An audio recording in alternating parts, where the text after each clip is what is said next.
pada minggu ini dengan judul Sumber Kehidupan. Sebelum kita mulai, saya senang membawa kita dalam doa. Bapa Surgawi, pada waktu ini Tuhan kami siap untuk mempelajari akan firman Tuhan dan mendengarkan melalui video ini Tuhan. Bapa di surga, biarlah apa yang kami akan dengar, kami akan pelajari ini dapat kami fahami dan terapkan dalam kehidupan kami. Di dalam nama Yesus, amin. Satu kali, ada seorang rakyat jelata di sebuah kerajaan sangat ingin untuk bertemu dengan raja yang memerintah pada waktu itu. Dia menunggu peluang untuk bertemu dengan raja ini di depan pintu gerbang istana ini. Dia menunggu hari demi hari, sehinggalah pada suatu hari ada seorang anak kecil melihat dia dan memegang tangannya. Anak ini berkata kepada orang ini, "Ayo, kalau kamu ingin bertemu dengan raja, ikut saya." Dengan polos, orang ini mengikuti akan anak kecil ini. Pada waktu melintasi satpam yang menjaga istana itu, semua orang tunduk kepada anak ini dan memberikan mereka izin untuk masuk. Lalu dihalang lagi di pos yang selanjutnya. Sama juga, tahanan ataupun penjaga yang menjaga pada waktu itu memberikan mereka laluan untuk masuk. Sehinggalah pada akhirnya orang rakyat jelata ini dapat bertemu dengan raja. Pada waktu raja bertanya kepada anak kecil ini yang merupakan anak kandungnya, dia bertanya, "Kenapa kamu membawa orang ini kepada saya?" Lalu anak ini mengatakan, "Papa, aku mengasihi orang ini. Perdengarkanlah apa yang dia mau katakan kepadamu." Saudara yang saksi dalam Tuhan, dari ilustrasi cerita yang telah saya sampaikan sebentar tadi, ini menggambarkan Yesus sebagai pembuka jalan kita untuk bertemu dengan Bapa yang ada di surga.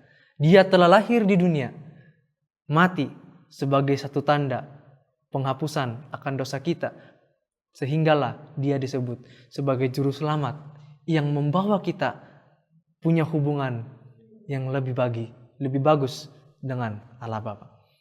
Judul kita Sekolah Sabat pada pekan ini, Sumber Kehidupan. Yesus adalah sumber kehidupan kita yang sejati. Dia menuliskan di dalam Yohanes 14 ayat yang ke-6. Dia berkata, "Akulah jalan kebenaran dan hidup. Tidak ada jalan seorang pun datang kepada Bapa kalau tidak melalui aku." Sama seperti anak kecil tadi. Jika orang rakyat jelata itu ingin bertemu dengan raja, tetapi melalui orang yang lain, pasti sangat sulit. Bahkan mungkin saja tidak bisa bertemu dengan raja. Tetapi oleh karena dia bertemu dengan anak raja itu sendiri, maka dia dapat bertemu dengan raja. Begitu juga dengan Yesus. Tidak ada jalan lain selain Yesus yang membawa kita bertemu dengan Allah Bapa di surga. Yesus adalah satu-satunya jalan kita menuju ke negeri ataupun kerajaan yang kekal, yaitu surga. Saudara yang saksi dalam Tuhan, Yesus mengatakan bahwa aku adalah sumber kehidupan yang memberikan kita kejaminan akan kehidupan yang sejati untuk bersama-sama di kerajaan surga. Saudaraku yang kekasih, Yesus menawarkan kehidupan yang kekal bagi seluruh umat manusia yang ada di bumi, di dunia ini. Persoalannya, bagaimana caranya kita dapat memperoleh kehidupan yang kekal itu? Yang pertama, kita harus mempunyai hubungan yang baik dengan Tuhan melalui mempelajari akan firman Tuhan. Karena dari sanalah kita akan lebih mengenal akan pribadi sumber kehidupan yang sejati, yaitu Yesus sendiri. Yang selanjutnya, kita berusaha untuk menyangkal diri kita akan nafsu-nafsu dunia yang membawa kita kepada kebinasaan. Selanjutnya, kita harus percaya kepada Dia yang merupakan jalan yang membawa kita kepada kehidupan yang kekal. Dan masih banyak lagi.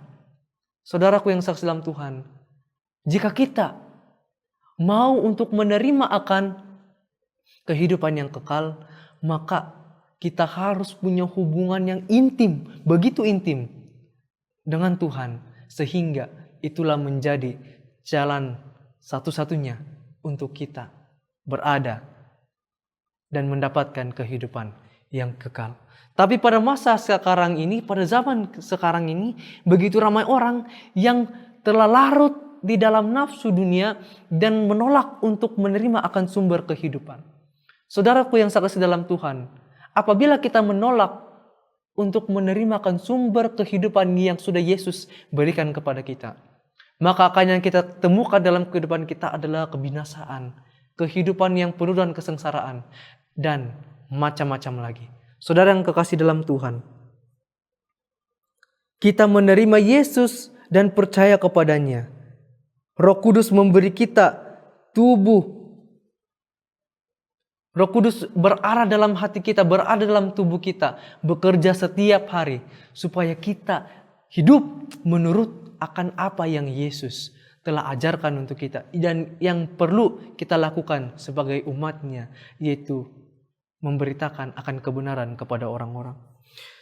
Tidak ada ruginya jika kita menolak untuk menerima akan nafsu dunia, larut di dalam dosa. Bahkan jika kita menolak, kita akan peroleh kehidupan yang kekal dalam kehidupannya. Yohanes 3 ayat 16 jelas mengatakan, karena begitu besar kasih Allah akan dunia ini, sehingga ia memberikan anaknya yang tunggal, supaya setiap orang yang percaya kepadanya tidak binasa. Kita garis bawahi kata tidak binasa. Berarti ketika kita menjadikan Yesus sebagai sumber kehidupan yang sejati, maka hidup kita penuh dengan damai sejahtera dan bukan kebinasaan. Semoga pelajaran sekolah Sabat ini menjadi satu peringatan akan kita, sebagai satu teguran untuk kita, untuk menjadikan Yesus sebagai sumber jaminan keselamatan dan sumber kehidupan sejati yang kekal dalam kehidupan kita, sampai kedatangan yang kedua kali. Ini yang saya bawakan di dalam nama Tuhan Yesus. Amin.